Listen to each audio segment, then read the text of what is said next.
Nag-start pa lang silang magmukbang dyan. Medyo nahihiya pa nga dyan si Ivana, wala talaga akong ka-idea na marunong palang mag-prank ang isang Marian Rivera. Nagsimula na ngang magtanong si Mona, na kapatid ni Ivana, unang tanong nga niya is what is your favorite role and why? Then okay naman yung mga sagutan nila dito. Ganon din sa mga sumunod na tanong okay naman.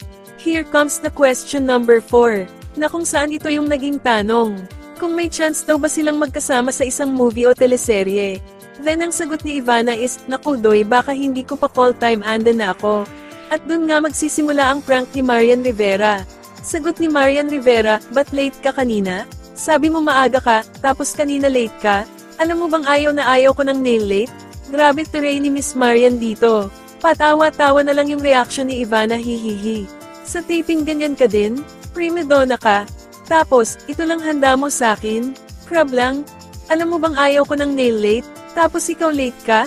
Nag-prepare pa naman ako ng sobra, nagpunta pa ako sa mall. Naiiyak na si Ivana, lalo na nung sinabi na ni Marian Rivera na, alis na kayo dito. Umiyak na nga ng tuluyan si Ivana at akmang aalis na nung oras na yon. Hindi na nga nakatiis si Marian Rivera, tumakbo at niyakap na niya si Ivana at sabay sabing, it's a prank.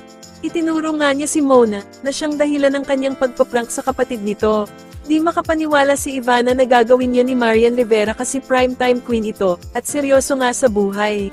At dahil nga birthday ni Ivana ng December 25 ay binigyan siya ng cake ni Marian Rivera. At sa huli nga ay niyakap muli siya ng mag-asawang Marian at Dingdong Dantes. Nagpasalamat nga si Ivana kay Marian Rivera na itinuturing niyang idol sa telebisyon.